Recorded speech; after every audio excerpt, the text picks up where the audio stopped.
Olá, começa mais um Conversa Criminal, o seu podcast sobre as ciências criminais. Sou Augusto Rodrigues, advogado criminalista. Sou José Flávio Ferrari, advogado criminalista, professor de Direito de Execução Penal. Sou a Juliana Ferraz, sou advogada criminalista, sou pós-graduada em Ciência Política, Direito Penal e Processo Penal e sou graduanda em Investigação Forense e Perícia Criminal. Sou Márcia Mendes, escritora, produtora cultural e agora egressa do Sistema Penal também. Eu sou a Ana, médica veterinária, ex-presidiária, atual graduanda em Direito e pós-graduada em Perícia Criminal.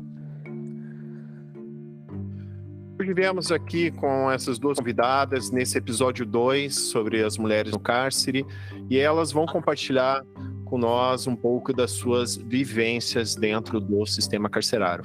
Confira em mais esse episódio do Conversa Criminal Podcast.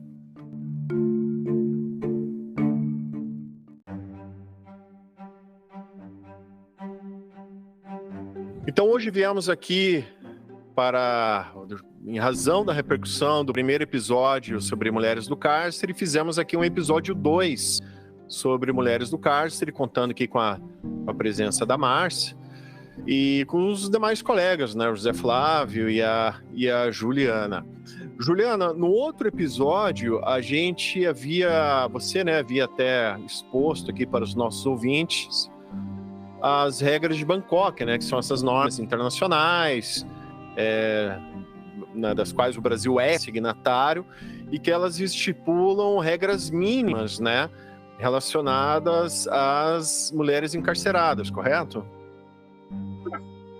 Correto, Augusto. E muito bem lembrado, né? Porque no nosso outro episódio os feedbacks que a gente recebeu foi muito sobre esse contraste, né? Porque a gente avisou que era um tema intenso, extenso, e as pessoas começaram a perguntar sobre as regras, como é que elas são praticadas aqui ou não. E é muito importante enfatizar por quê? Porque o Brasil não só é signatário, como você falou, mas ele também participou ativamente nessa aprovação. E uma vez aprovado, está esquecido, né? Basicamente é isso. E nessas regras, nessas convenções internacionais para as mulheres encarceradas, na tratativa, todas as diretrizes, e a gente vai contrastar com a realidade hoje do nosso sistema carcerário brasileiro, sobretudo no que diz respeito ao cárcere de mulheres, a gente vê que nada foi feito, né? Não está casando o que está escrito lá nas regras com a nossa realidade. Logo de primeira, uma das diretrizes é que não tenha discriminação por raça, idade, cor, discriminação por conta de etarismo, de estar grávida, não estar grávida, estar com alguma doença ou não. Mas, na prática, a gente vê o extremo oposto, né? O extremo oposto. Existe muita discriminação. Nós comentamos no outro episódio que nós sabemos quem são essas pessoas que estão no cárcere, né? Nós sabemos a cor, nós sabemos a maioria são mães. E quando a gente vai pesquisar a fundo todos os detalhes dos normativos das regras de Bangkok, a gente vê que elas não são cumpridas. Não chegam nem perto de ser cumpridas, não tem políticas públicas voltadas para esse cumprimento.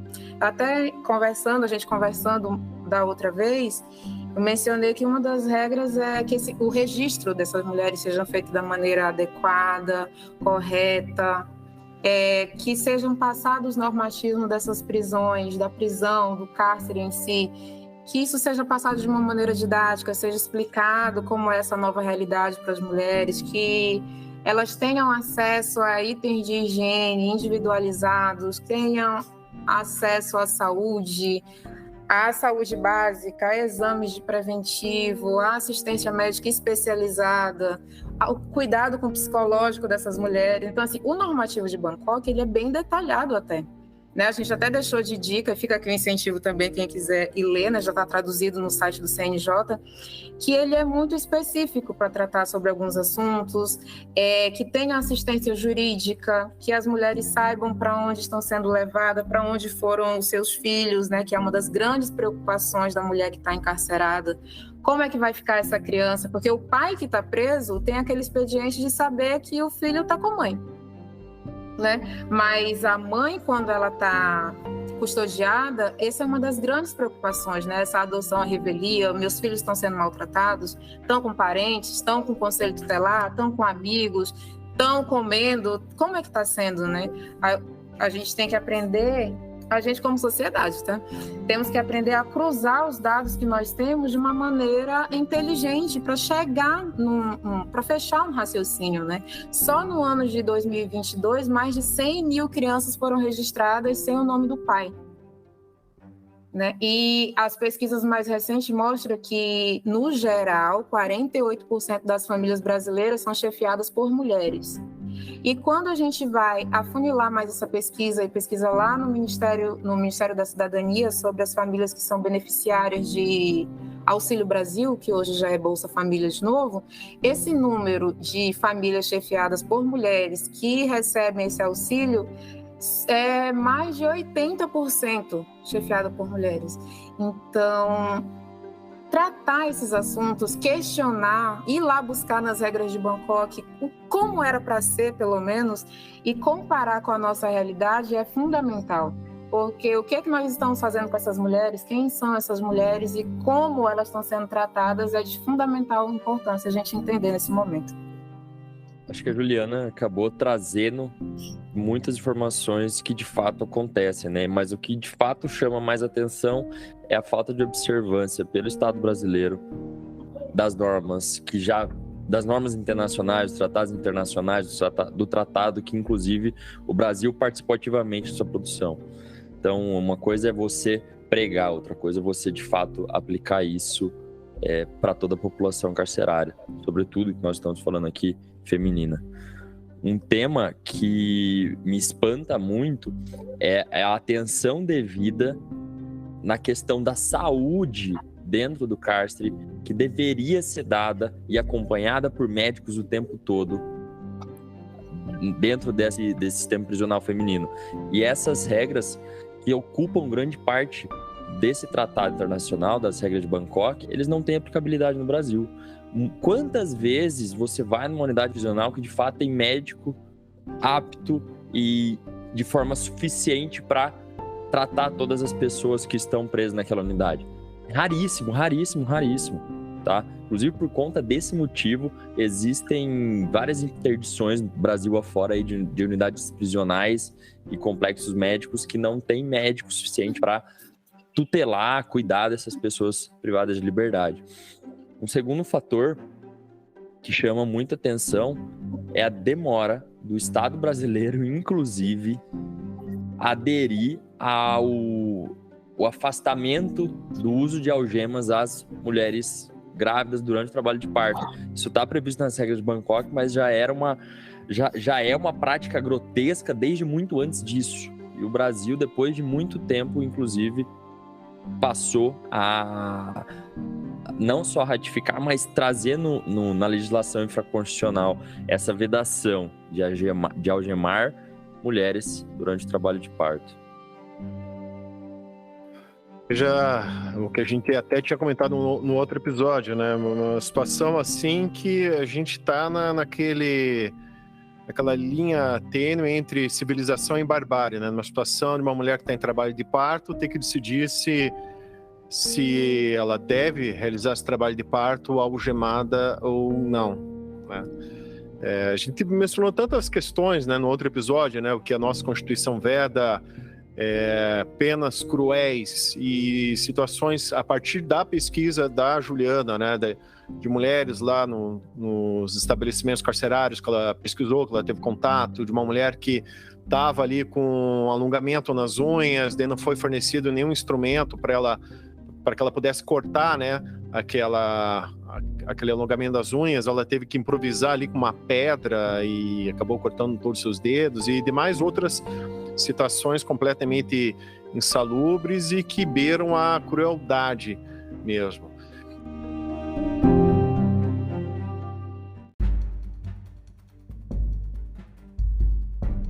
E hoje também contamos com a convidada, que é a Márcia, né? Ela teve uma vivência, né, nesse ambiente, e ela também é autora de livros, né? Ela é autora do livro, né, que a Juliana até indicou no nosso programa passado, que é o Borboletas Enjauladas, e fizemos esse convite para a Márcia, né? Ela gentilmente aceitou para vir conversar com a gente, compartilhar um pouco da sua vivência, experiência.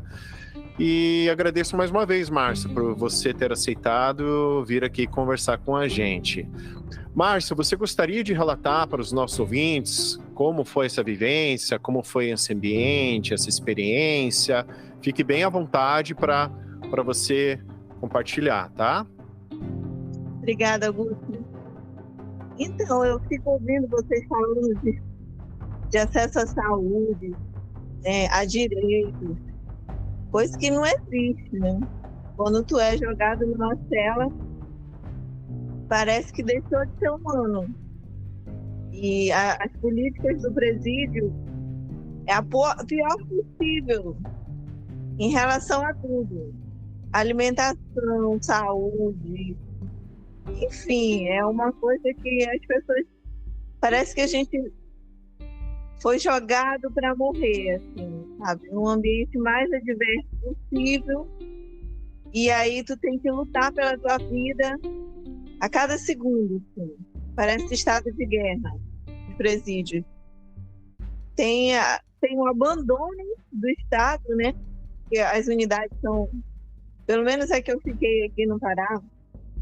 Meu Deus, era uma coisa assim... difícil até de descrever, de tão terrível que era, né? Não sei. Segundo os meus amigos que agora fazem parte da SEAP, está tudo mudado, está tudo melhorado. Eu não sei, a Juliana deve saber. Eu nunca mais, eu nem quero, não tenho nem coragem. Eu vou voltar, assim, falando com as outras mulheres. Eu sei o que elas precisam. A primeira coisa que eu acho que elas precisam é ter noção mesmo do direito, do que elas podem reclamar. Porque a maioria das rebeliões, elas acontecem no extremo de sofrimento. Claro que também tem uma organização do tráfico, das facções, quando eles querem pressionar. Mas o que eu percebi mesmo, na realidade, é que quando elas estão numa extremidade de sofrimento, que sempre acontece, falta material higiênico, falta remédio, o alimento que vem é horrível, elas começam a adoecer. E aí começa a organização das rebeliões, sabe? Porque já é um grito mesmo de, por favor, alguém faz alguma coisa por mim. E aí, como são pessoas com histórico de violência, né, sofrida e que praticam, porque o que eu percebi que as mulheres são extremamente sofridas no cárcere. Elas vêm de histórias assim terríveis de sofrimento. E aí elas acabam se transformando nisso, assim, no marginal que a sociedade já incutiu ela, já impôs. Então eram mulheres que poderiam, sim, assim, se a gente vivesse no estado justo, onde tivesse apoio e tudo mais, com certeza aquelas mulheres seriam maravilhosas, porque todas têm muita coragem, sabe? E elas são empreendedoras da forma errada, mas eu vi muitas características assim maravilhosas daquelas mulheres, só mal aproveitadas. É só as facções que aproveitam, que incentivam, infelizmente. E aí tem um abandono geral do Estado, né? E aí os presídios viram assim um inferno. E saúde é o que a gente menos tem. Todo momento que eu passei lá, eu fiquei pensando, gente, eles jogam aqui a gente para morrer, eles não fazem mesmo. a pena de morte, mas eles te colocam num lugar onde é praticamente impossível. Tu vai acumular doenças, muitas doenças, sabe? Beber água da torneira, o alimento não é conservado direito, ele já vem estragado. Enfim, tu não tem salubridade nenhuma. Então é essa a realidade. E eu passei por 9 meses, mas tem pessoas lá, caramba, que tem 5 anos, 10 anos, vão ficar sei lá quantos anos. Dificilmente elas ficam, porque vão morrer antes. É um relato muito forte, né, da Márcia, né, que ela passou para a gente, e nós, como brasileiros, temos aí o que é notório, né, esse caos no sistema carcerário, né, tanto eu como o José Flávio, volta e meia, né, citamos aqui no podcast o estado de coisa inconstitucional, que é reconhecido, né, pelo Supremo Tribunal Federal em relação ao nosso sistema carcerário, que não, de forma alguma, cumpre com que dispõe a nossa Constituição. E se você que está escutando esse episódio é de algum estado do Sul ou de algum estado rico, pense 2 vezes no momento de comparar as unidades prisionais. Hoje eu resido no estado do Paraná, o Augusto também, e nós temos um setor que, apesar de muito ruim, o setor de segurança pública, o setor de unidades prisionais, ele é referência nacional. Apesar de ser muito ruim, ele é referência nacional. Agora, imagine em estados que são esquecidos pelos presidentes. Imagine em estados como o Pará, como o Amapá, Amazonas, senhoras e senhores. Nós temos um estado gigante, com um juiz de execução penal gigante. Só que nós temos unidades prisionais lá terríveis, terríveis, terríveis. Não tem cela propriamente dita. As pessoas são jogadas em barracões e lá elas têm que se virar. Então, assim, imagine você hoje que está em um estado diferente. Revise esse parâmetro que você tem de unidade prisional, porque existem realidades e realidades dentro do próprio Brasil. Nosso país é muito grande e, apesar de existir um padrão de unidade prisional, nem sempre foi assim. Cada estado fazia do seu jeito, cada estado fazia da forma como conseguia tocar ou como a política penitenciária da época era regida naquele estado. Então, existem unidades prisionais que não tem cobertor, não tem travesseiro, não tem colchão, não tem banho, não tem vaso sanitário, não tem cela para dividir pessoas, são barracões que as pessoas são jogadas e amontoadas, não tem janela, muitas vezes locais fechados. Tá? Fica aqui também uma sugestão de leitura, de pesquisa. Dê uma olhada no relatório da Defensoria Pública no Complexo Prisional Instituto Penal Plácido de Sá Carvalho. Essa avaliação da Defensoria Pública mostra com cores o que as pessoas estavam passando lá dentro. Então, para entender um pouquinho mais do cenário, e se isso aconteceu no Rio de Janeiro, imagina o que acontece naquela delegacia que é esquecida e tocada por um delegado que vai lá uma vez por mês. Então, imaginem essa situação. Olha a diferença de um sistema e de outro sistema.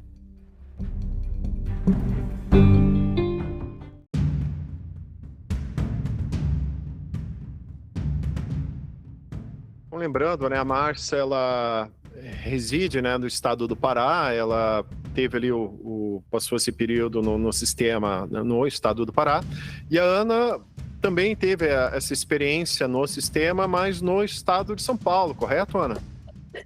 Isso, eu sou do interior, né, eu sou de Jundiaí, eu nunca fiz parte do crime, Augusto, e assim, eu acabei sendo presa por algumas coisas erradas que eu fiz, que são consideradas crime. Na verdade, o meu artigo era 171, né? Seria estelionato. Só que eu paguei uma pena, assim, como é que eu vou dizer para você? É para todo mundo que eu falo. Eu mesma, eu não consigo mexer nos meus processos porque eles são absurdos, né? Eu fiquei 3 anos presa. Eu sumariei preventiva durante 3 anos. E eu falo para você assim, foi o pior momento da minha vida. De tudo que eu passei, a pior coisa que aconteceu para mim foi o dia que eu entrei dentro de uma cadeia, que eu vi aquilo ali, eu falei, o que eu tô fazendo aqui, né? E assim, eu tenho uma particularidade, eu sou praticamente cega, sem lente, eu tenho 11 graus e meio de miopia e dentro da cadeia você não entra com lente. Então assim, eu fiquei cega lá dentro até que alguém conseguiu me levar um óculos. E assim, foram surpresas desagradáveis atrás de surpresas desagradáveis. E assim, eu fui jogada de bonde para todos os lugares, porque eu era de Jundiaí. Eu fui para a penitenciária de Campinas. De Campinas eu tive que ir de bonde para Franco da Rocha, que ao meu ver é o pior CDP possível para que qualquer pessoa possa pagar pena ali, porque eu nunca comi uma comida limpa, eu não tinha cobertor quando eu cheguei lá, porque assim, eu não sei como é fora de São Paulo, mas em São Paulo tem alguns absurdos nas penitenciárias que é assim, em tal penitenciária não entra nada rosa, em outra penitenciária não entra nada azul, na outra não entra nada vermelho. Então assim, se você tivesse alguma coisa rosa, um cobertor cor-de-rosa, se você fosse de bonde, você ficava sem coberta. Né? Então, assim, eu perdi 15 quilos, se eu não me engano, em 2 meses. Eu fiquei sem visita, sem ninguém, porque a única pessoa que me visitava era minha mãe. Né? Eu fui abandonada pelo meu marido dentro da cadeia e, na verdade, a pena era dele, né? Mas eu cumpri ela sozinha. E, assim, a água de lá era suja, era podre. A gente tinha que beber aquela água porque não tinha nada. A comida em Franco da Rocha, ela chega todos os dias azeda ou estragada. Então, assim, ou você come, né? E de tudo, o único lugar dos piores lugares que eu passei na minha vida. Depois de Franco da Rocha, eu fui para um semiaberto, que eu tive uma sentença, a única sentença que eu tive foi 1 ano no semiaberto, eu estava presa há 1 ano e 6 meses. Então, assim, os absurdos começam aí. E do semiaberto caiu outra preventiva para mim, que eu também fui absolvida, mas aí eu fui para a Penitenciária Feminina de Santana, que é a maior penitenciária feminina da América Latina. Ela é bem conhecida, é o antigo Carandiru. E assim, dos piores, como eu digo, o melhor, porque lá pelo menos tinha comida limpa, era um lugar onde eu tinha acesso à saúde. Eu consegui, através do médico de lá, Dr. Maurício, fantástico, maravilhoso. Ele olhou para mim e ele falou, isso chega a ser desumano o que estão fazendo com você, porque eu não enxergava. E eles não deixaram nem entrar meu óculos. Então ele fez uma receita e eles pediram para minha família estar levando uma lente de contato para mim, que foi com essa lente que eu passei 2 anos lá dentro. E assim, a cadeia, o que vocês bem sabem, ela não endireita ninguém, ela não ajuda ninguém a melhorar. Muito pelo contrário. Quem vai lá com um crime pequeno, quando convive com pessoas que cometeram crimes monstruosos, muito maiores, pelo ambiente que você tá, às vezes você fala, nossa, mas, né, que legal. E eu vi muitas pessoas lá indo e voltando, enquanto eu ficava lá. Eu estava pagando a minha pena e essas pessoas saíam de alvará e voltavam presas de novo. Isso foram várias vezes que eu vi. Todo mundo falava que era impossível eu sair, porque eu estava respondendo a 30 processos praticamente. E, assim, o dia que eu saí foi muito lindo. Eu trabalhava lá ajudando as meninas a aprender a ler e a escrever, porque muitas meninas elas eram analfabetas. Eu fazia muita coisa social lá dentro, eu pedia para minha família mandar folha, caderno, para poder trabalhar, era uma maneira de ocupar a minha cabeça. Trabalhei dentro do CIMIC, lá dentro, foi lá que eu aprendi a mais execução penal, e eu acho que é a parte mais importante do processo penal, porque as pessoas elas não dão tão valor, mas eu sou apaixonada, foi lá que eu aprendi tudo isso. E assim, eu falo assim, é horrível, mas uma coisa que as pessoas falam que, assim, as guardas têm culpa, é a polícia, elas não têm. Eu fui extremamente bem tratada por todas as agentes de todos os lugares que eu passei. Não é culpa delas que a gente passa fome, não é culpa delas que a gente passa frio, é culpa do governo, é culpa de, sabe, um sistema que acha que preso bom é preso morto, preso bom é um preso que tá lá se ferrando, entendeu? E o maior orgulho que eu tive na minha vida foi assim, eu falava que eu ia sair de lá e eu ia mudar a vida de muita gente lá dentro. E eu consegui. Perto de dezembro, eu fui pela primeira vez em Santana. Eu achei que eu não ia conseguir entrar, porque a hora que eu vi o lugar, que eu saí, eu comecei a chorar. E a minha amiga falou assim pra mim, não chora, porque elas não vão deixar você entrar assim. E a primeira pessoa que eu encontrei ali dentro foi a guarda que pagava o Sedex. E ela olhou pra mim, ela falou, te conheço de algum lugar. Aí eu falei pra ela, conhece. Aí a minha amiga me cutucou, ela falou, pelo amor de Deus, cala a boca, que ela não vai deixar você entrar. Aí eu falei, não, eu vou falar sim. Eu falei, olha, eu sou ex-detenta daqui, a senhora lembra? Eu sou a veterinária, a senhora pagava Sedex pra mim. Gente, ela chamou todas as guardas. Todo mundo foi lá me cumprimentar, foi muito legal. E assim, eu fui cumprimentada pelo diretor da cadeia. E ele falou assim pra mim, eu lembro de você aqui, eu lembro que quando você foi embora, foram lá falar pra mim, olha, a veterinária tá indo embora. E, sabe, eu vejo aquelas pessoas hoje jogadas lá dentro com advogados que, na verdade, às vezes estão lá só para pegar dinheiro, que é o que eu sempre falei, que eu ia sair e eu ia fazer diferente. E hoje eu faço. As pessoas chegam até mim, Augusto, elas chegam até mim pela minha história. Eu nunca escondi de ninguém que eu sou ex-presidiária. Nunca, nunca. Todo mundo sabe. Todo mundo sabe. Todos. Os advogados com os quais eu trabalho, juízes, todo mundo sabe. E assim, elas chegam até mim por causa disso. E assim, para mim é um orgulho ter passado pelo que eu passei. Foi a pior fase da minha vida, eu perdi tudo. Eu perdi a minha casa, eu perdi as minhas roupas, eu perdi a minha família, porque meu marido me abandonou lá. Eu perdi os meus amigos, mas o fundo do poço, ele é um lugar excelente para você recomeçar. Porque você não tem nenhuma outra alternativa a não ser subir, entendeu? Então eu tive que começar do zero. E eu falo assim, hoje eu faço um trabalho que eu posso falar para você assim, se não der certo, é porque não tinha como dar, porque eu faço de tudo, eu estudo todo tipo de coisa, eu vou atrás de colegas, as pessoas jamais tiveram preguiça ou tiveram medo de me ajudar, então assim, eu sou apaixonada pelo que eu faço. E eu só faço porque eu passei por aquilo. E eu passei por aquilo porque eu precisava passar. Então foi a pior fase da minha vida, mas foi a fase onde eu mais cresci. Eu não desejo cadeia para ninguém, eu acho que existem outros meios, eu acho que as pessoas têm que parar de entender de que o preso ele tem que se ferrar, entendeu? Não se combate o crime cometendo outro crime, sabe? Porque é crime o que fazem com a gente lá dentro. E assim, eu digo, isso eu já ouvi um advogado falando uma vez, é perfeito. Eu faço audiências cíveis, eu faço audiências trabalhistas. E assim, em todas as audiências existe na trabalhista o reclamante e a reclamada. Na cível existe o requerente e a requerida. E na criminal existe o cara que está lá ferrado e o Ministério Público. Então, assim, o juiz não vê da mesma forma. O cara, ele já entra ali condenado, a gente já entra ali condenado, a gente já entra ali com os dedos apontados, diferentemente de qualquer outra área do direito.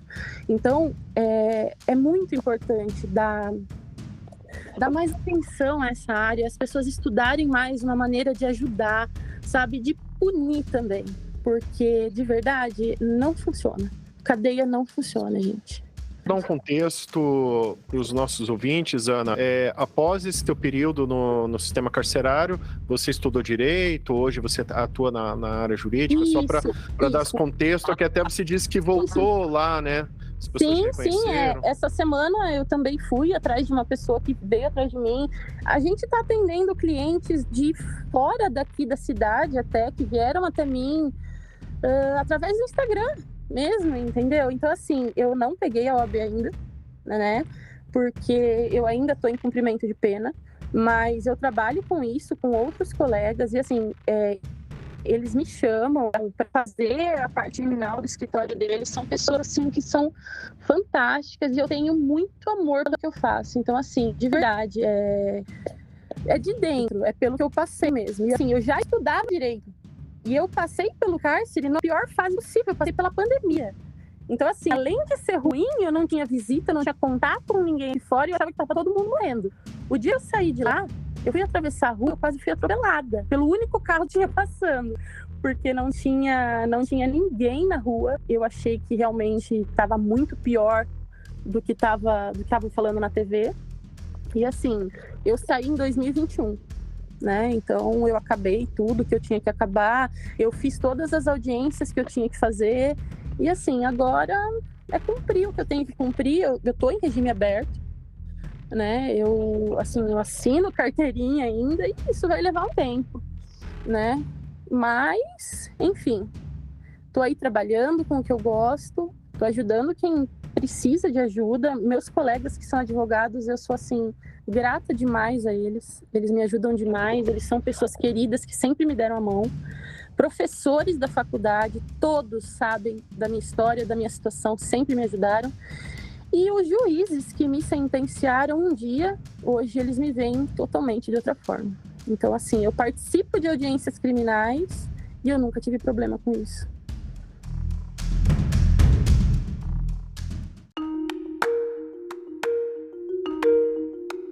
A gente, com esse relato da Ana e da Márcia, né, como em outra ocasião citei, né, temos aqui a previsão de pena privativa de liberdade ou restritiva de direitos.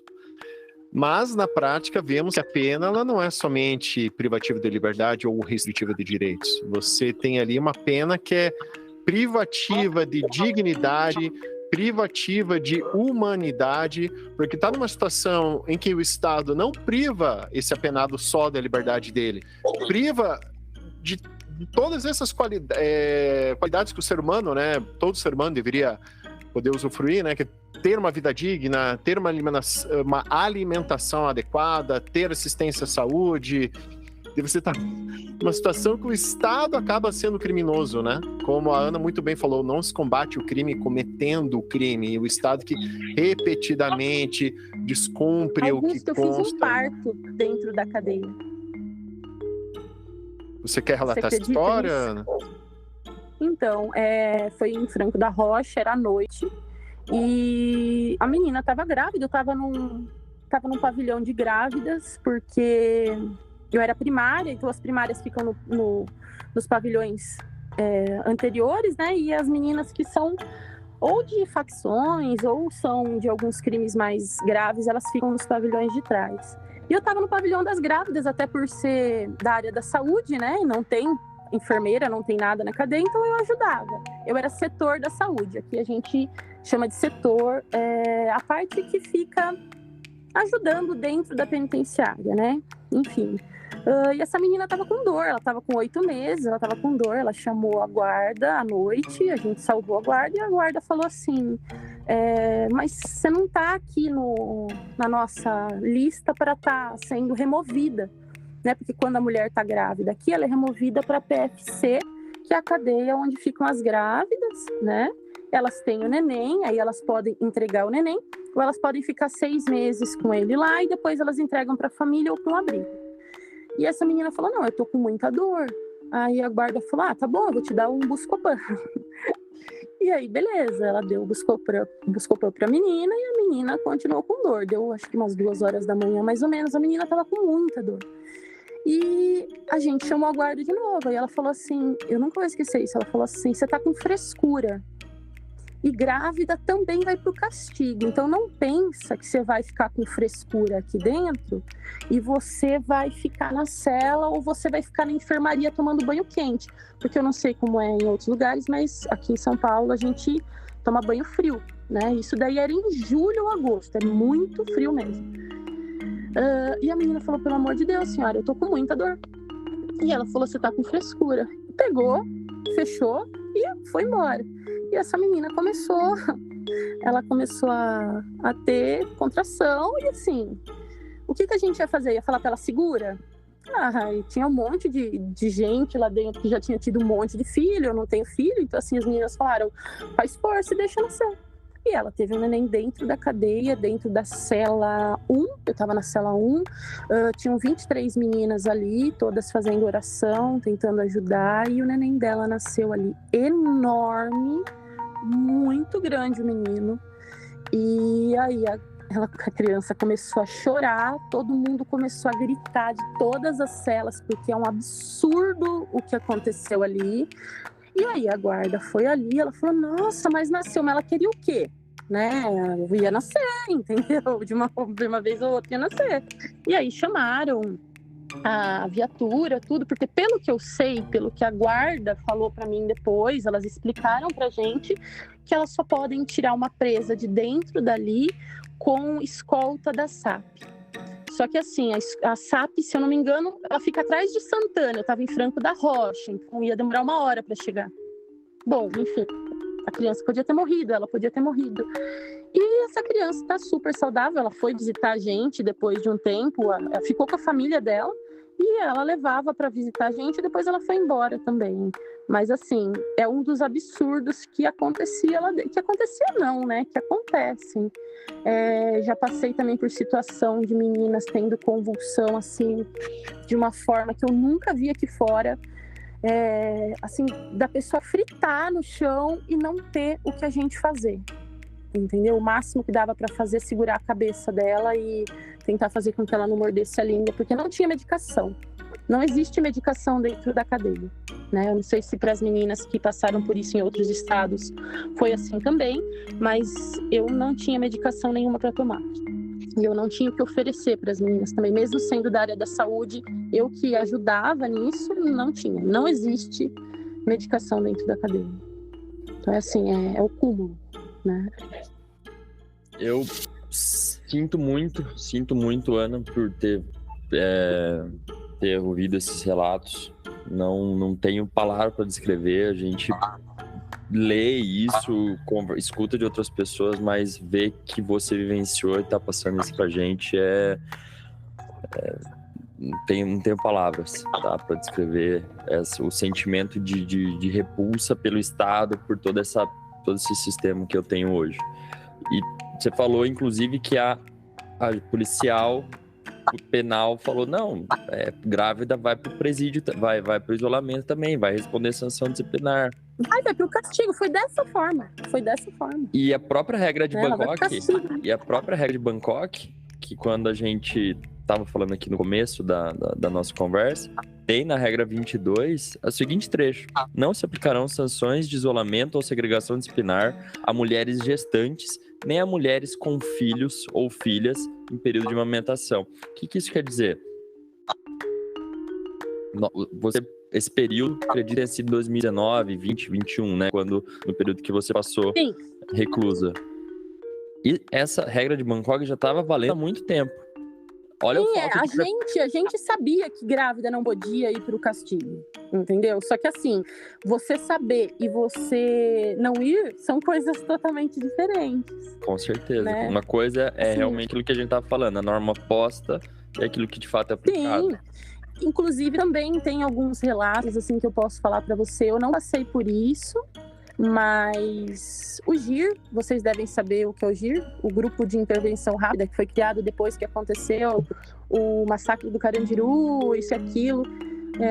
Gente, vocês não têm ideia do que eles fazem com mulheres, entendeu? Então, assim, de verdade, teria que rever muito bem isso. É o que eu falei, não se pune o crime cometendo outro crime. A partir do momento que você bate em alguém, você está agredindo uma pessoa. E para que você vai bater numa pessoa que está presa? Numa menina. Entendeu? Você é um homem enorme, de 1,90 m, forte, batendo em uma menina de 1,60 m, com 60 quilos. Para que você vai fazer isso? Entendeu? Com qual finalidade? Ela está presa.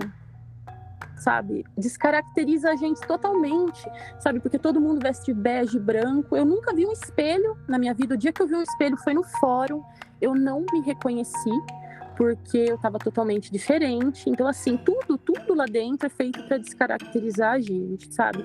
E, assim, você ser tratado como um bicho mais ainda. E assim, na parte da saúde, eu posso dizer que precisa melhorar demais. Não é porque você tá preso que você tem que morrer de dor ou acontecer alguma coisa assim, porque as coisas que eu vi foram assim, simplesmente absurdas. Arrancar o dente com um alicate de unha. Isso foi uma das coisas que eu vi que mais me impressionaram, porque não tinha dentista na cadeia. Então, uma das meninas, ela estava com muita dor e ela não sabia o que fazer, ela gritava e ela simplesmente arrancou o dente dela com um alicate de unha, porque ela não conseguia mais aguentar.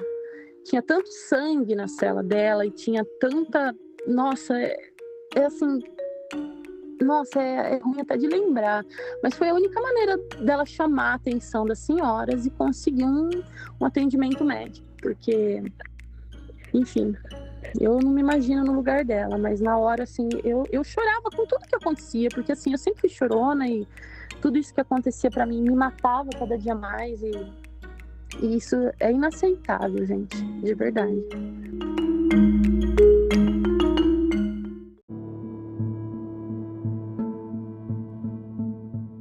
Gente, eu queria primeiro cumprimentar as meninas, né, pela coragem de estar tocando em assuntos tão delicados, né, mexendo nas memórias delas doloridas. Eu ouvindo, já estou aqui emocionada, chateada, é um misto de sentimento muito, muito complicado.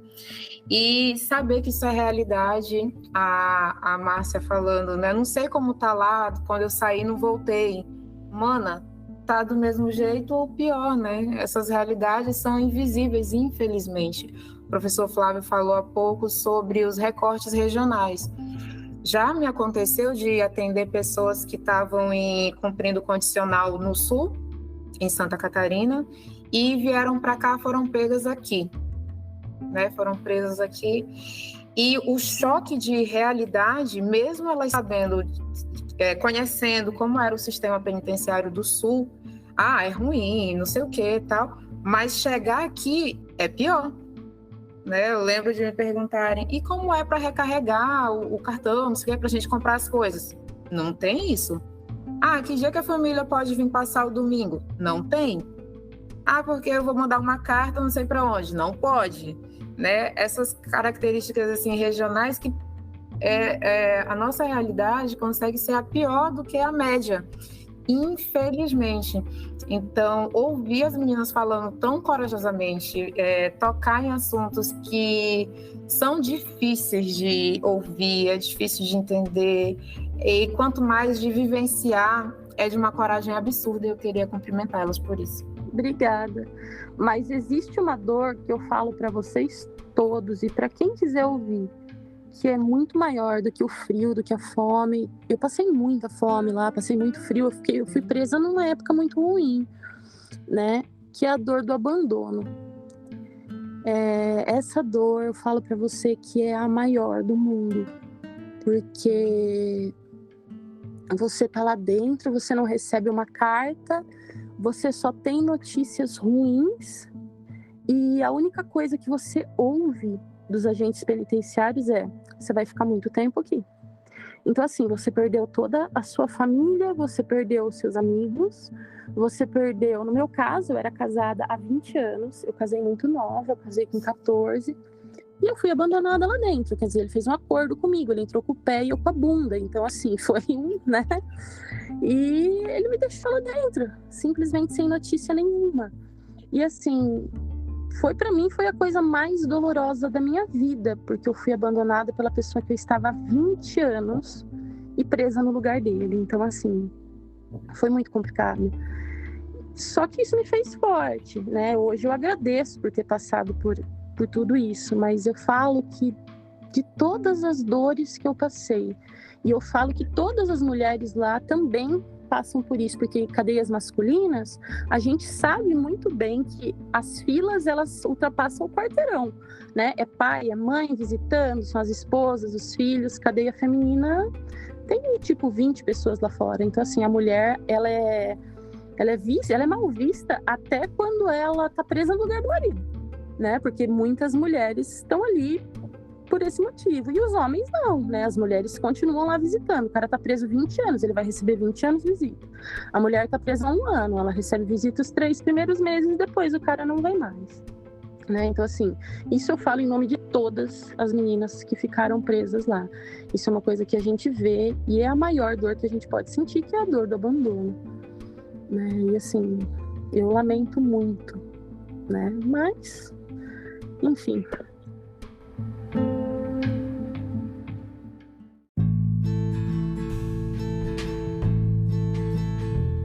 Márcia, você quer, como a Ana, né, ela acabou compartilhando essas histórias, assim, de privação de saúde, de condições de alimentação. Se você quiser compartilhar alguma história, assim, que você julga importante, tá?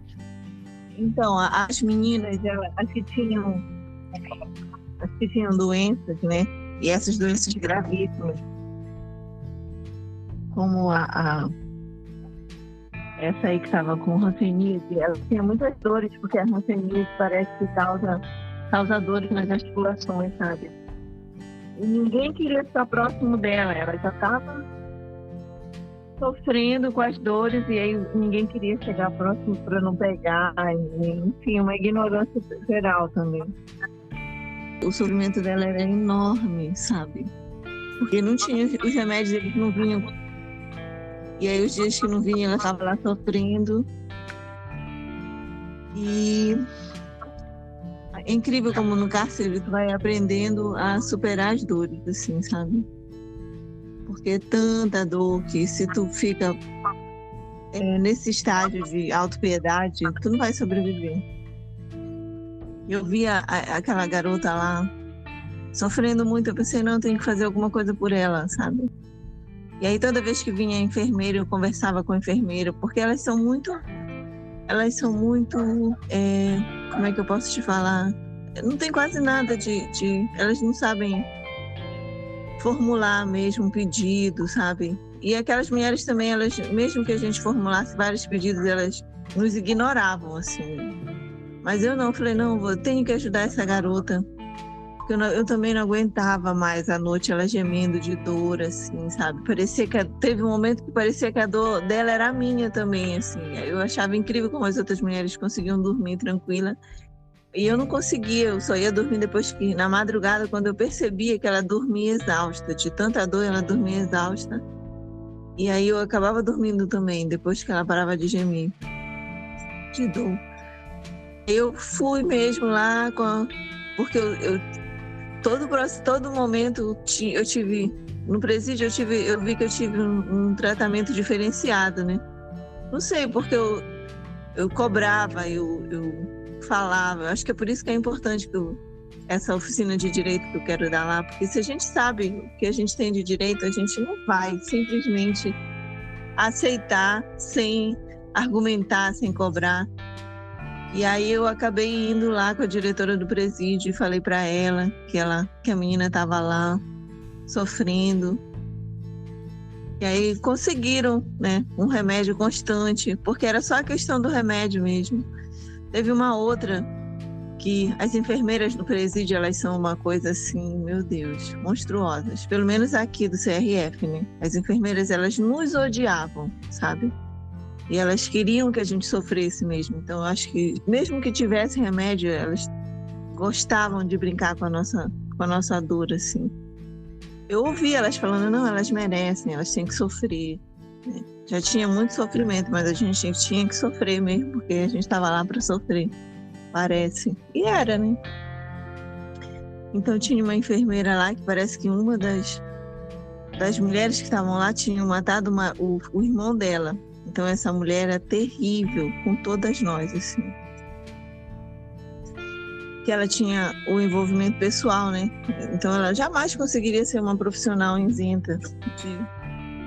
E essa mulher aí, meu Deus do céu, tinha uma menina que ela pegou, ela já era HIV, e aí depois eu acho que ela pegou meningite. Eu nunca soube se realmente era meningite, porque ela estava lá com a gente, e meningite é altamente contagiosa, né? E ainda tinha isso, não tinha critério nenhum de tuberculose, meningite, tudo que tu pode imaginar de doença contagiosa, e eles não separavam, deixavam a gente, só quando a pessoa estava no estado terminal, que estava visível a doença, é que eles separavam assim, mas até lá todas as outras já tinham sido contaminadas. E várias outras doenças contagiosas, assim, que eu percebia que ninguém estava preocupado no controle, não. E como eu tinha um tratamento diferenciado, né, eu estava fazendo acompanhamento com psiquiatra, porque para mim eu só pude aguentar o cárcere com os remédios. Eu tomava antidepressivo, ansiolítico, relaxante muscular, remédio para dormir. Tomava todos esses, tomava uns 4 tipos de psicotrópicos para aguentar, porque realmente foi difícil, foi uma coisa assim, era um universo que saí do meu mundo para ir para aquele universo, foi radical demais, assim, e eu estava num ponto de já estar enlouquecendo mesmo. Em vários momentos eu pensei, meu Deus, eu acho que eu vou enlouquecer, eu não vou aguentar isso. Toda vez que eu via uma coisa, sabe, dias de revistas eram tão humilhantes, que eu tinha vontade de bater a minha cabeça na parede e desmaiar, perder o sentido, assim, para não ter que passar por aquela humilhação toda, de tirar roupa na frente de um monte de gente, de me agachar e de fazer um monte de coisa que eu nunca fiz para homem nenhum. Imagina, e no meio de um monte de outras mulheres, assim, todas nós passando aquela coisa, aquela humilhação horrorosa. Então, esses momentos eram super difíceis, assim, né? E aí eu ajudava os psicotrópicos. Enfim, eu só sei que eu fiz várias denúncias, né? Várias denúncias, inclusive quando eu saí, devido a essa coisa da exposição às doenças. E essa menina da meningite, ela saiu junto comigo. E aí ela começou a vomitar na cela. Ela não conseguia comer nada e ela vomitava muito. Tudo que ela comia, ela vomitava. E as outras mulheres já queriam bater nela, sabe? Que era uma coisa incômoda mesmo. E aí eu ficava batendo na grade. Eu bati muito na grade por causa dessa menina dela. A mulher vinha, me xingava, voltava, dizia que me iam botar no castigo. E ela não tirava a menina e eu continuei batendo na grade até ela tirar. Ela falou, tu quer tirar ela? Então tu vai junto com ela. Eu só sei que ela acabou me levando junto para cuidar, porque ninguém queria cuidar dela, sabe? Ninguém queria limpar a menina. Então eles queriam que ela morresse mesmo. Eu percebi isso claramente lá nessa situação. E aí eu fiquei com a menina 20 dias cuidando dela, sabe? Colocando lá para ela remédios na hora, assim. Foi difícil pra caramba, que ela era pesada. Até hoje eu tenho alguns problemas na coluna, ter que carregar ela, sabe? Mas assim, depois de um tempo tu fica pensando, ou a gente sobrevive aqui, ou a gente sobrevive. E aquelas mulheres que estão lá, tu acaba tendo uma intimidade, né, absurda, assim, porque uns metros quadrados, no meu caso eram 14 mulheres. No final eu acabava vendo todas elas como irmãs mesmo, apesar de nem todas se identificarem comigo. Mas eu não, pensei, não, a gente tem que estar aqui, a gente tem que se ajudar. Eu sempre falava para todas, não, a gente tem que se ajudar. Porque são bandidas, né? Assim, no sentido, elas mesmas, elas querem, sabe, dizer que elas são duronas e isso tudo mais. Mas que nada, eram mulheres, assim, mulheres doentes, de uma vida difícil. Então, acho que em relação ao cárcere, o que mais me machuca é ver quando uma mulher está morrendo e ela não tem ajuda nenhuma, sabe? Nem das próprias detentas lá dentro e muito menos do presídio. E aí é aí que eu acho, foi aí que eu vi o extremo mesmo do abandono, do sofrimento. É quando ninguém, sabe, quer mais aquele ser humano. E isso me comoveu muito, isso me deixou muito, muito mexida, assim. Tinha umas outras mulheres também que elas tinham cometido uns crimes horrorosos, que quando elas ficavam doentes, ninguém queria chegar próximo dela. Era incrível perceber isso, porque estava todo mundo lá com alguma coisa que fez de errado, né? Mas uma conseguia querer ser melhor do que a outra. Enfim, gente, é isso. Muito fortes, né, essas histórias, né? enfim, como o José Flávio falou, a gente fica sem palavras, né? Porque só quem viveu isso na carne é que sabe, né? A gente não tem nem uma noção, né, do que é passar por algo assim. E eu penso que, em regra, né, pelo que a gente estuda, boa parte das apenadas, mesmo os homens, né, apenados, uma boa parte são de crimes voltados à lei de drogas ou crimes sem violência, né? E daí essa massa carcerária que muitas vezes foi condenada por um crime sem violência acaba sofrendo uma violência absurda por parte do Estado.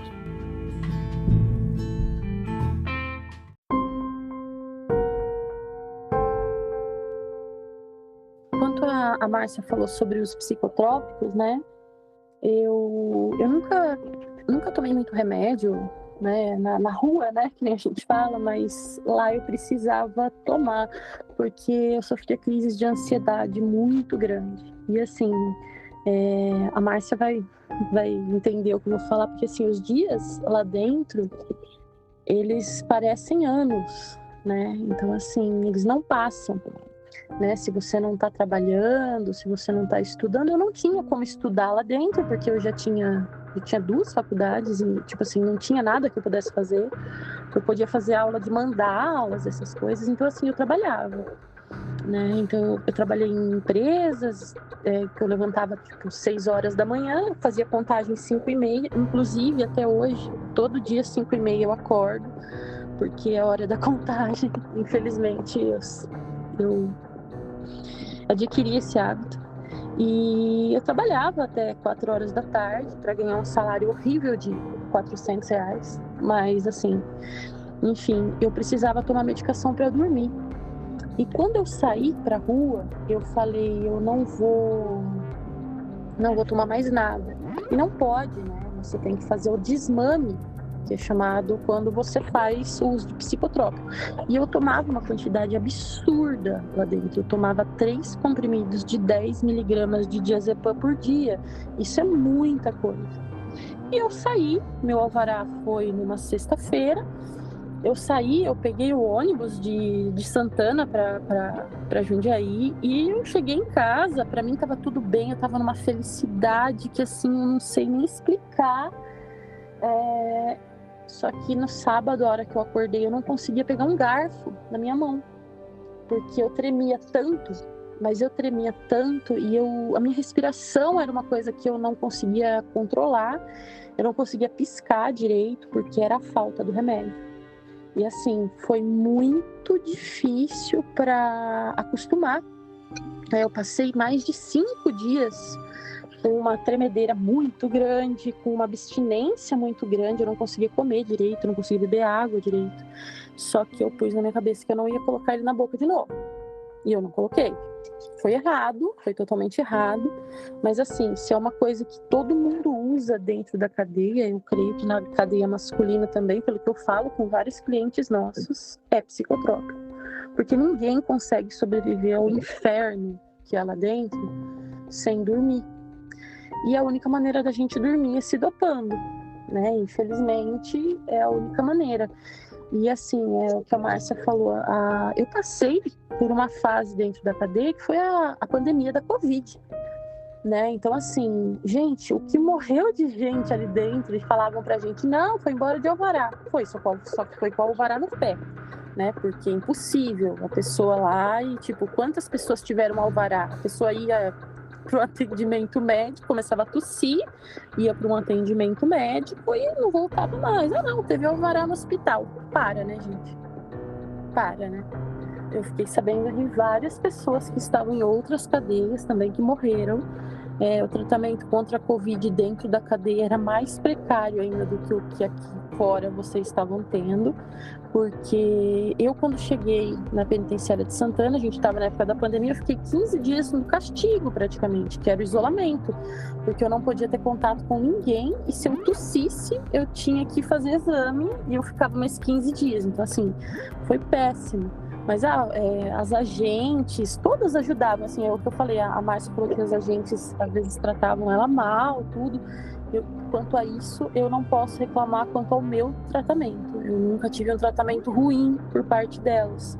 Muito pelo contrário. Sempre ajudaram, tudo era escasso, o medicamento, a comida era péssima, mas assim, não tinha o que elas pudessem fazer para ajudar. Elas faziam o possível. Mas quanto ao uso de psicotrópico mesmo, que eu ia falar, é impossível viver dentro do sistema carcerário da maneira que a gente vive sem estar tomando alguma coisa para dormir. É impossível mesmo.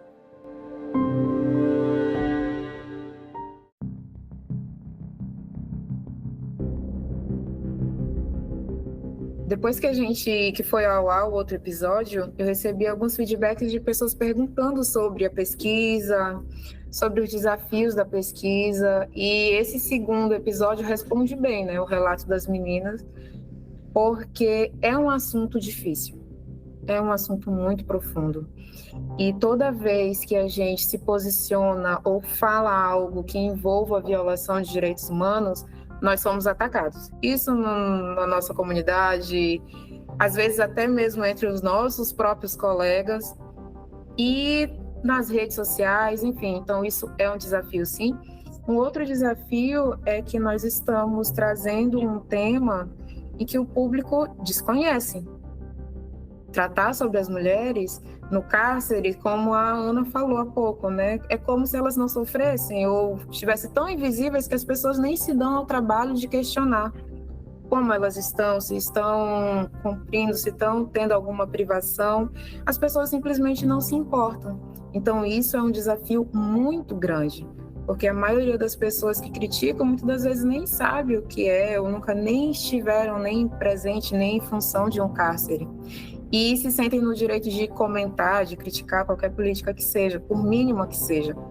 Um outro desafio é que a desigualdade e a opressão de gênero, eles são conceitos que desde aqui, né, desde aqui fora, na rua, né, como a Ana disse, já são questões muito sensíveis da nossa sociedade.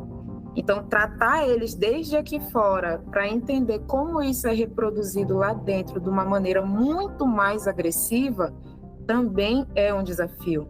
Uma outra questão é essa imposição de estereótipos do papel social. Se a mulher é quem cuida, quem é que vai cuidar da mulher? E a Márcia falou muito que lá entre elas, em algum momento, mesmo que sejam pessoas de diferentes origens, mesmo que não se deem tão bem, mas em algum momento elas só têm umas às outras.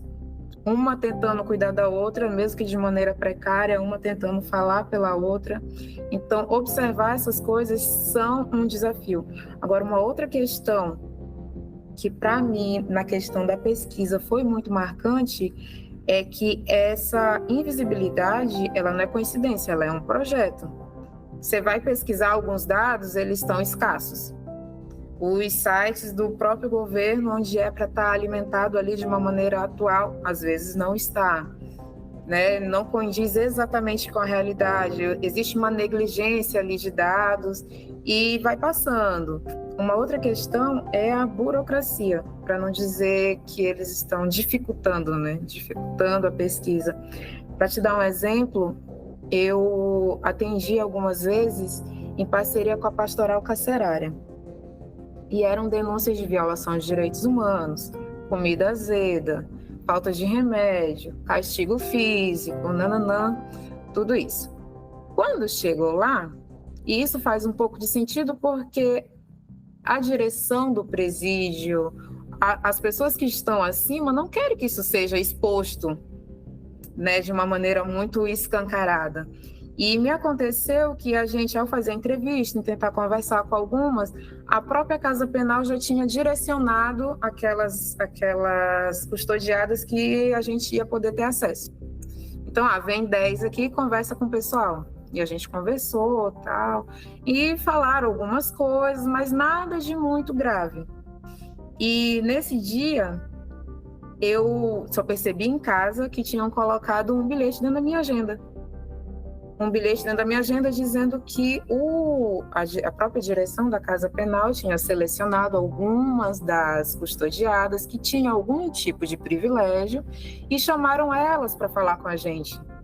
Ou seja, então precisa ter um olhar muito apurado, ter uma insistência algumas vezes, porque para você não ver só aquilo que querem que você veja, para você ver realmente o que está acontecendo. Então precisou insistir, precisou fazer algumas visitas de surpresa, precisou tentar chamar pessoas aleatórias, né, custodiadas aleatórias, não, 2 de cada bloco, ou misturar, vir em outros dias, porque o próprio sistema de administração penitenciária, a própria secretaria, ela atrasa o nosso lado, né? Ela não quer que isso seja escancarado. Para elas, quanto mais invisível estiver a situação dessas mulheres, melhor. Porque essas violações não são pontuais. Não é, aconteceu com a Ana tal coisa. Aconteceu com a Márcia tal coisa. Não, isso acontece todos os dias, em todas as cadeias, em todos os momentos. Não é a exceção. É praticamente uma realidade paralela.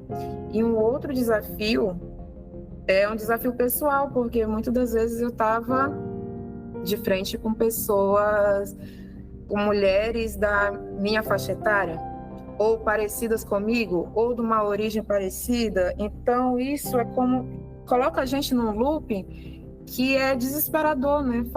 Faltava o quê para ser eu aqui no lugar dela, ou ela no meu lugar, e ver coisas tão absurdas acontecendo e voltar para casa e tentar entender como isso vai ser passado, como trabalhar isso numa forma de pesquisa, como isso vai chegar nas pessoas. Isso foi um desafio muito, muito grande, ainda é, né? Ainda é. Ouvi aqui o relato delas na gravação. Está sendo um pouco duro, né? Estou segurando um pouquinho o choro. E um outro desafio é trazer esses resultados, né? Porque sem perder de vista o problema macro. Claro que a gente está falando de violações, essas violações são gravíssimas, né? A gente está falando de uma forma resumida aqui, mas são gravíssimas. A mulher não ter acesso à saúde é uma pena cruel, é horrível, é a prova que a gente falhou de todos os níveis. Mas como é que eu vou trazer essa pesquisa, esses números, cruzar esses dados, as experiências que eu ouvi, sem expor mais ainda essas mulheres? Porque tem um livro do Kafka que é muito bom, que eu gosto, ele é curtinho e é O Artista da Fome.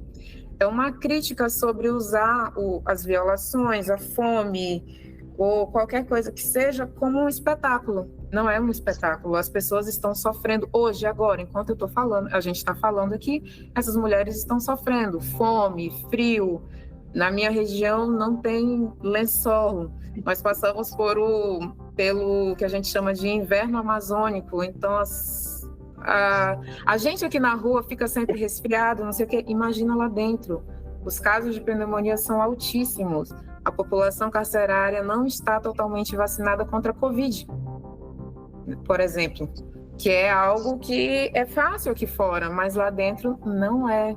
Então, é muito difícil trabalhar o tema por essas questões e sem perder o contato com a visão macro. Qual é a visão macro? Muitas dessas mulheres nem era para estar lá. Nós estamos passando por um período de encarceramento em massa absurdo. E isso explica o que está acontecendo, mas é um crescimento exponencial. Como é que vai estar daqui a 2 anos, por exemplo, se continuar nesse ritmo?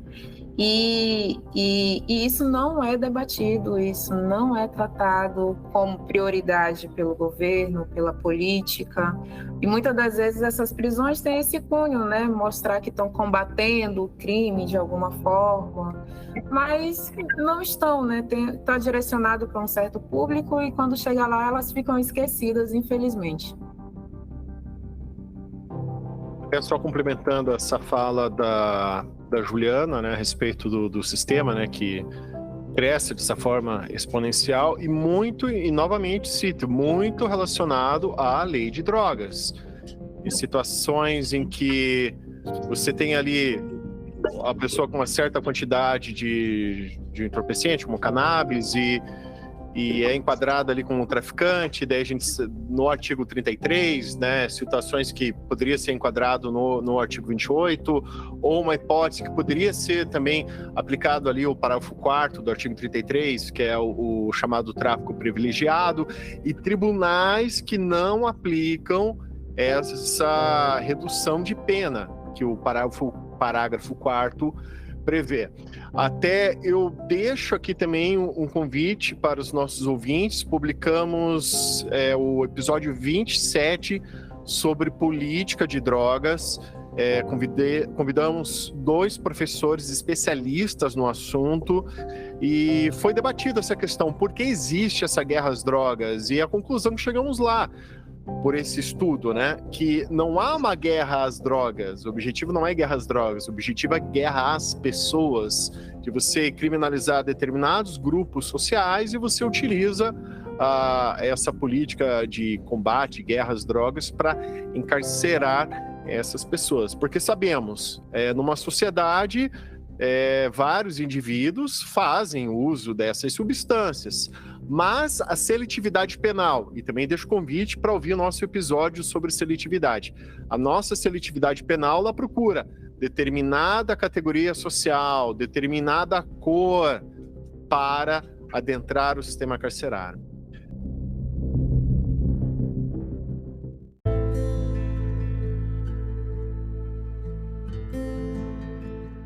Sobre o que a Juliana falou e a Márcia também falou sobre o preconceito, né? Quando eu saí, eu tive muito medo de não conseguir arrumar trabalho, porque eu falei, gente, e porque assim, a minha prisão, ela foi midiática, né?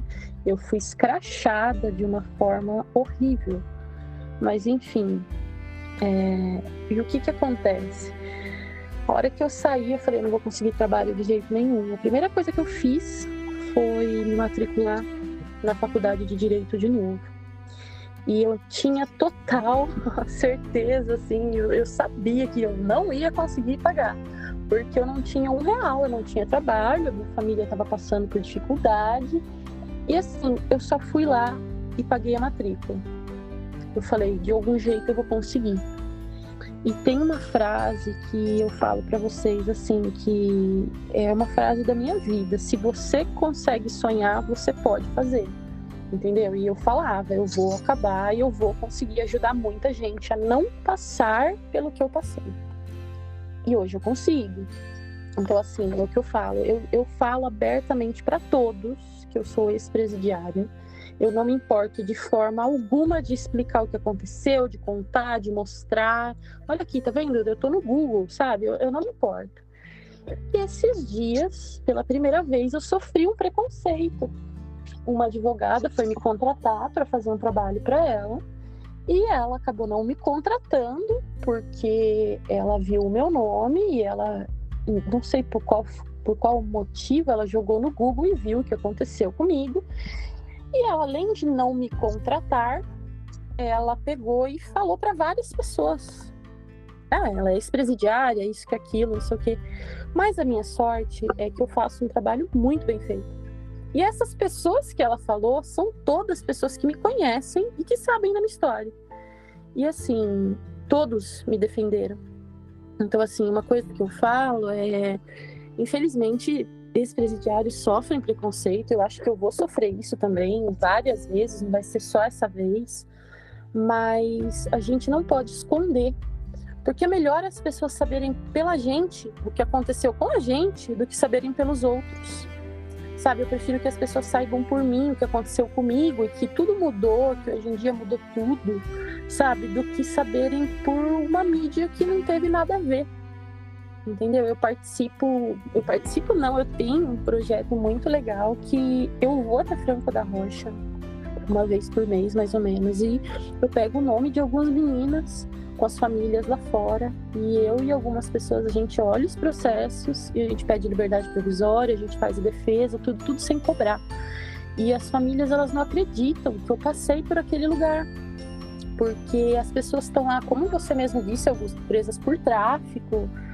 São pessoas que nunca tiveram passagem, mas elas estão lá presas por tráfico, assim, há 8, há 10, há 12 meses sem uma audiência, entendeu? O princípio da razoabilidade não existe, né? Então, assim, não existe o tráfico privilegiado, não existe a mãe com filho para criar, então, assim, e ninguém tá nem aí, sabe? Então eu acho que tá na hora da gente olhar, porque em presídios masculinos muitos advogados vão, muitos advogados ajudam, e em presídios femininos não. As mulheres, elas não têm esse suporte. Então assim, eu não tenho condições de ajudar todas, porque lá devem ter mais de 1.500 meninas, mas eu vou fazendo conforme eu posso.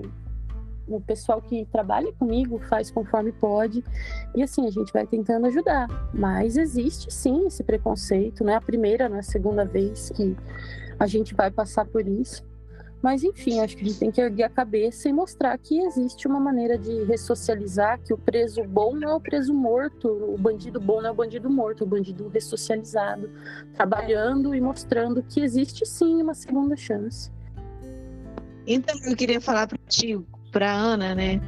Que Ana, a gente não deve mais nada, a gente já pagou tudo, né, lá dentro e pagamos caro pra caramba. Quando eu saí, eu fiquei pensando se eu fiz alguma coisa para essa sociedade, que até hoje eu ainda me acho que eu fui, porque eu sou a favor da descriminalização das drogas, né? Principalmente da cannabis, que eu nem vejo ela como droga.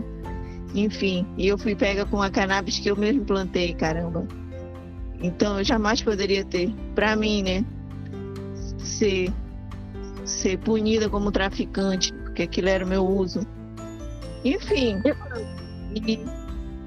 e aí eu penso, não, eu apaguei lá os 9 meses que eu fiquei lá. É porque para mim foram só 9 meses, mas foi assim, uma gestação e uma morte para mim. Porque tudo que eu era morreu lá. Tudo que eu acreditava, que eu achava que era verdade, morreu lá. Inclusive a justiça, que ela não existe, né? Ela é uma coisa assim que só tem para quem tem grana ou, sei lá, para quem tem grana. Eu acho que é isso. Eu acho que é o que todas nós falamos, né? Quando a gente entra lá, a pessoa que entrou ali, ela morre. A partir do momento que você entra pela gaiola, você morre ali, né? Eu era uma menina sonhadora que acreditava que todo mundo fazia o bem para todo mundo, que todo mundo era amigo, que todo mundo gostava de mim. Eu saí de lá totalmente diferente. Eu sou uma pessoa muito fria hoje. Eu sou uma pessoa que, assim, eu ajudo todo mundo que eu posso. Mas eu sou totalmente comigo, com as pessoas comigo, eu sou muito fria mesmo. E foi uma coisa que eu aprendi lá dentro, que eu não podia confiar em ninguém, né? Então, é isso, Ana. A gente não deve mais nada, mesmo que as pessoas cobrem da gente. Eu sempre tô assim, eu nunca deixo ninguém me pisar, sabe? Eu tô sempre com a minha cabeça erguida. E eu sei quem eu sou. E eu nunca deixo chegar o preconceito. Quando ele vem, eu já reajo assim mesmo, com todo o meu poder, assim. Eu não deixo ninguém me tratar como egressa, sabe? Eu sou egressa, eu sou ex-presidiária, mas isso é uma coisa que, se a gente fosse pensar no Brasil mesmo e colocar os bandidos na cadeia, minha amiga, ia ser, sei lá, 90% da população. É o que a gente sempre fala, né? São mais de 1.600 tipos penais. O José Flávio até citou da outra vez, né? Verbos do tipo são mais de 4.000. E é aquilo que a gente sempre fala: todo mundo comete crime. Todo mundo comete crime. Desde dirigir alcoolizado, desde cometer um crime contra a honra, ou mesmo uma posse para consumo de droga. Você tem essa hipocrisia na sociedade, né? Porque você tem uma seletividade. O sistema, ele sempre mira determinado grupo social, determinado classe, porque eu não tenho dúvida que o pessoal da Alphaville comete crime, que tem pessoas lá dentro que cometem crimes, ou pessoas da classe média alta que cometem crimes. Mas a gente não vê esse mesmo tipo de recorte social dentro do sistema carcerário.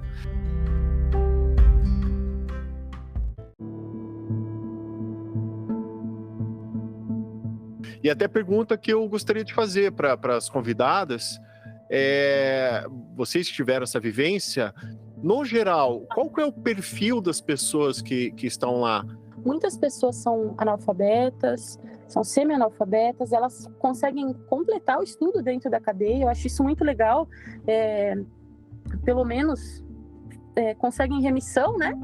E é uma remissão bem grande, então assim, todo mundo queria fazer.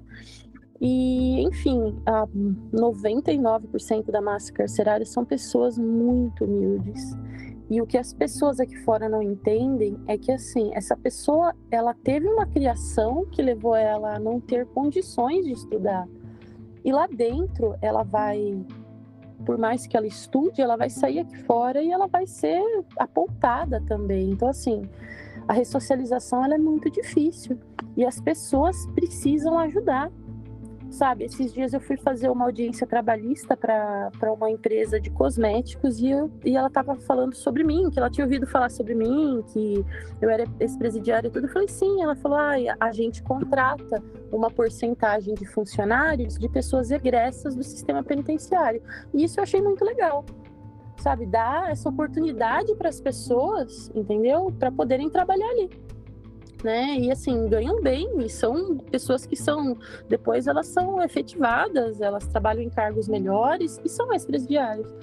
Então, assim, só que infelizmente a massa carcerária é realmente de pessoas muito humildes. Eu falo que assim, eu fui na contramão, né? Mas nem por isso eu fui tratada de forma diferente, Augusto. Eu era um número ali dentro também.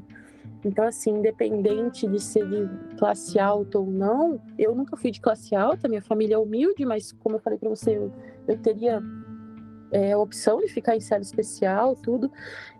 Eu era tratada como uma presa. E a maior parte das meninas ali também não tinham condições, não estudavam, nada. Então, assim, infelizmente, realmente a massa é composta de meninas que são bem humildes mesmo. E Márcia, você pode compartilhar o perfil geral da massa carcerária lá onde você conviveu? Também eram pessoas assim que não tiveram acesso a serviços básicos, né, na sociedade mesmo, né, um acesso a uma educação, enfim, um mínimo, né, de direitos sociais, né? Você pode compartilhar com a gente, Márcia? Com certeza, Augusto. É isso mesmo. É isso mesmo. A maioria das meninas eram semi-analfabetas, vinham do interior, né? A maioria também com algum envolvimento que nem era dela, era do marido. Elas estavam lá respondendo alguma coisa do marido. E as chicas mesmo, elas ficavam 20 dias, que eu posso te dizer. Eu lembro que eu tinha uma fazendeira que pagou 200 mil e tinha umas super traficantes que caíram com 75 quilos de cocaína. Elas ficaram 20 dias também. E aí tinham mulheres lá que foram pegas com 10 petequinhas de cannabis e já estavam 5 anos. Essa coisa me machucava muito de ver isso. Mas a grande maioria, sim, é só mulheres negras, né? No Pará, a gente tem aqui essa mistura afro-indígena. Então, eram elas que estão lá. Só complementando a fala de vocês, e é isso mesmo, né? A massa carcerária, quando a gente fala em termos numéricos, é isso mesmo. Elas têm cor, têm classe social, têm nível de instrução muito aparente, né? São pessoas semi-alfabetizadas, são, na grande maioria, mulheres negras, estão muitas vezes por 2/3, né, por crimes nem violentos, e ver isso fica cada vez mais claro que tanto o crime quanto a prisão, ela é um fenômeno econômico, político e social, por mais que a grande maioria não queira encarar essa realidade, né, de que é uma máquina, né, a máquina estatal e, sobretudo, o encarceramento em massa está sendo uma máquina de moer pessoas pobres, mulheres, negras, e daí para pior. Isso tanto em um nível nacional como no nosso nível regional, né, que a Márcia falou que a maioria da nossa população é afro-indígena, né? E um outro ponto interessante foi o que a Ana falou sobre a questão de o quanto o Estado falha, não só em prender errado, mas pela a questão de duração razoável do processo, poxa, tem pessoas em torno de 1 ano esperando a primeira audiência de instrução e julgamento. Gente, eu sou um exemplo. Eu tive a minha primeira sentença, eu não estava em nenhuma preventiva mais, eu só estava nessa preventiva deste processo. Eu estava presa 1 ano e 6 meses, a minha sentença foi 1 ano no semiaberto. Gente, isso existe, isso só existe aqui. E ainda eu tive que ir para uma cadeia no semiaberto, cheguei lá, caíram 2 preventivas. Eu fui absolvida em tudo depois. Então, assim, eu passei 3 anos no regime fechado, sumariando preventivas, onde eu fui absolvida. Então, assim, o bom, né, que eu consigo usar a detração, né? Mas, assim, e são todos crimes, na verdade, é continuidade delitiva, né? Mas, assim, de verdade, isso não existe. Eu vi pessoas lá, Augusto, tinha uma senhora que ela foi presa porque ela roubou uma calça jeans. E ela, ai, gente, ela estava presa há 1 ano e meio. E, assim, ela não tinha audiência. Gente, como assim? Sabe, era um furto simples, a coisa mais de uma calça, entendeu? Então, assim, qual seria a sentença dessa pessoa, sabe? Chega a ser absurdo. É crime, né? Não, Se é que a situação da calça, no sentido de tipicidade material, né? A situação da calça pode ter. Ridículo, é tudo ridículo. Até a gente pode entender que poderia aplicar ali uma insignificância, princípio da bagatela. Sim, e outra, a calça, ela saiu correndo e a calça caiu. Então, assim, eu lia todos os cientes que chegavam, as denúncias do Ministério Público chegavam para as meninas, elas traziam para eu ler, entendeu? Então, assim, era coisa absurda em cima de coisa absurda, porque e pessoas lá há um tempão sem audiência, sem nada, entendeu? E ali, presa, sabe? Então foi por esse motivo que eu decidi ir lá e tipo assim, eu vou tentar fazer o que eu puder para ajudar quem eu puder ajudar, entendeu? E tem funcionado, sabe? Eu acho que se cada advogado fosse lá e pegasse um caso e falasse, eu vou fazer isso aqui, ó, pro bono, tá? Vou fazer para ajudar. Gente, esvaziava aquilo lá. Porque de verdade chega a ser absurdo o que você vê. E mais uma oportunidade para a gente criticar aqui no programa essa banalização da prisão preventiva, né? Situações... ridículo, né? Ela se tornou uma coisa para punir, né? Exatamente. Situações em que é réu primário, crimes que não têm violência, situação que não há menor risco à garantia da ordem pública, não há risco ali ao processo, e a gente vê que na prática acaba sendo apenas uma antecipação da pena. E em situações como a própria Ana citou, na condenação dela, ela pegaria um semiaberto, no fim ela ficou todo esse período assim num fechado, e aí? Sim, porque se a gente for ver 1 ano no semiaberto, eu teria que ficar 2 meses no semiaberto. Eu passei 1 e 6 no fechado, gente. E assim, nada foi feito, simplesmente nada foi feito, entendeu? Então assim, chega a ser absurdo, chega a ser... É desumano. Que é desumano. Qualquer estudante de direito na graduação aprende, né, que a prisão, a cautelar de prisão preventiva é a última ratio, né? É a última opção do juiz. Mas não está sendo usada dessa forma. Não, é prima ratio. Na prática, é prima ratio. Muitos juízes aplicam ali, não estão nem aí pro que consta do artigo 319, né? De ter aquelas cautelares diversas da prisão, nada. Na prática, vamos lá, prisão preventiva. E daí, se a pessoa não tem recurso para chegar num tribunal ordinário ou para chegar num tribunal superior, paciência, vai ficar lá preso e não estão nem aí. É muito triste isso. Sim, e lá preso pagando por algo que, tipo, na hora da sentença você é absolvido. E soma-se a isso ao fato de que muitos lugares nem têm defensoria, as pessoas não têm acesso a um bom advogado, né? Não é a realidade da maioria da população carcerária. Muitas cidades sequer têm defensoria e quando tem, estão super lotadas, as coisas são feitas de uma maneira mecânica em lote, porque é contraproducente a demanda das defensorias. E por exemplo, no caso da Ana, né, aconteceu isso, e depois já era para estar para o semiaberto, mas não tem nada que devolva o tempo que ela passou ali em regime fechado. As perdas que ela teve foram irreparáveis, assim como no caso dela, tem muitos, e isso é muito triste, né?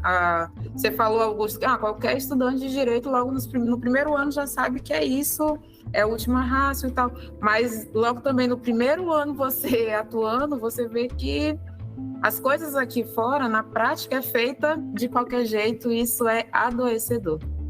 O que a gente aprende na faculdade não é nada do que a gente vê aqui fora, né? É totalmente o inverso. Você vê um punitivismo, assim, de uma forma amedrontadora, entendeu? É uma coisa que, assim, gente, a prisão preventiva seria algo para se pensar muito, porque uma pessoa presa por algo que depois ela seria absolvida ou seria, sei lá, sentenciada no aberto, não sei. Gente, quanto tempo ela perdeu ali, sabe? Eu perdi quase 3 anos da minha vida, né? Então, assim, eu posso dizer que, poxa, eu vou punir, eu vou pedir para quem? Eu vou culpar quem? Eu vou culpar o Estado? Eu vou culpar o juiz? Eu vou, né? Então eu resolvi não pensar nisso, né? E tocar em frente.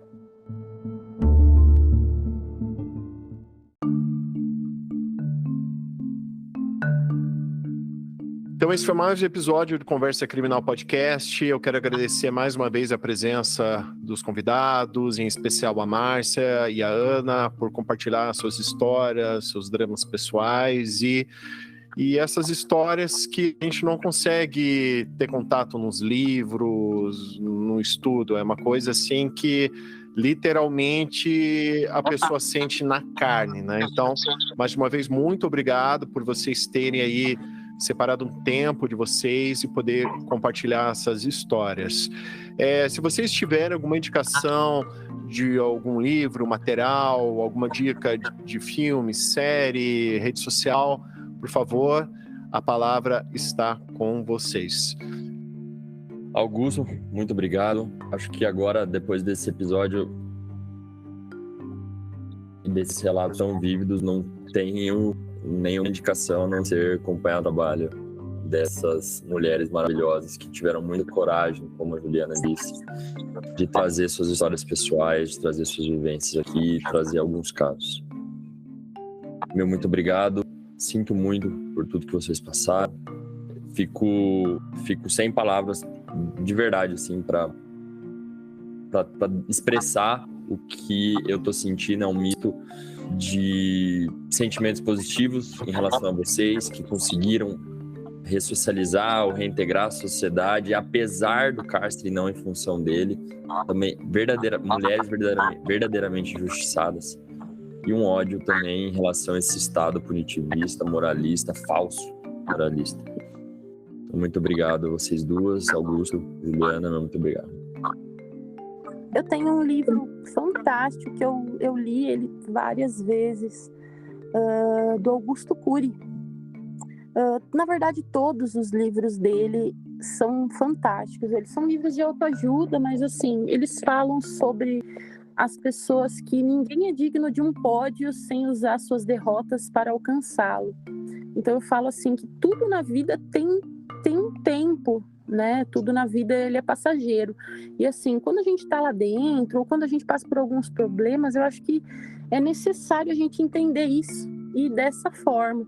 Então assim, é um livro que não tem nada a ver com a parte criminal, não tem nada a ver com cadeia, mas é um livro de autoajuda fantástico. Então assim, qualquer livro dele, né? Qualquer livro do Augusto Cury seria, assim, eu acho que é essencial as pessoas lerem. Eu queria indicar o meu livro, claro, né? Porque também é um tema, assim, que é importante a gente saber da sexualidade das mulheres, do erotismo, e já que a gente é abandonada mesmo, e as mulheres se relacionam entre elas, e é importante essas relações de emocionais, lá naquele lugar onde está totalmente abandonada. Né? Então, eu achei super válido como elas se amam, como elas se cuidam. Eu escrevi sobre isso. de uma forma bem do erotismo paraense, né? Que as mulheres paraenses, elas têm uma sexualidade que nem a prisão diminui, assim. Eu fiquei espantada como a libido era uma coisa pulsante, mesmo naquele lugar horroroso. Elas se apaixonavam, seduziam. Então, eu acho que é legal ler Borboletas Enjauladas para entender muito da sexualidade da mulher paraense. Márcia, você também tem um projeto também que você queira divulgar? Então, eu estou agora, em função do cárcere, né? Eu reuni alguns amigos, assim, algumas ex-egressas, atuais egressas, para fundar um instituto de direito. A gente vai trabalhar vários eixos, assim, o direito, a economia, socioambiental, né, a cultura, a arte, para quando as mulheres saem, elas possam ter um apoio, um suporte para essa reinserção, né, em todos os sentidos, assim. Porque a gente sai, sei lá, como um estado de... Eu saí, assim, animalesca, sabe? Eu não confiava em ninguém. Eu passei um processo enorme psicológico para me curar de todos os traumas, assim. Eu nem posso dizer que eu estou curada, que eu já tenho pesadelos horríveis com a violência, né? Com os ratos. Eu nunca vi um rato tão grande como eu vi lá naquele... Eu sempre tenho pesadelos com os ratos. Então, eu penso, não, a gente tem que... Não pode ser, porque a saída é horrível também. Já sai com estigma de ex-presidiária. Então, eu pensei, não, eu preciso receber elas aqui fora. Porque se a gente errou, a gente paga, não tem problema, né? Tu fez uma coisa errada, a justiça está aí, ela existe. Mas tu não precisa pagar aqui fora mais, tu não precisa ficar o tempo todo sendo massacrada, porque é isso que a sociedade faz com as presidiárias, elas massacram. Então, nós montamos o Instituto Isacade para receber as meninas quando elas saem. E aí a gente vai também fazer umas oficinas dentro do presídio para as pré-egressas. Quando elas saem, elas não saem totalmente sem saber para onde ir. E para dizer para ela que a gente está aqui, sim, na porta de saída. Que foi um projeto que eu consegui aprovar pelo Fundo Brasil.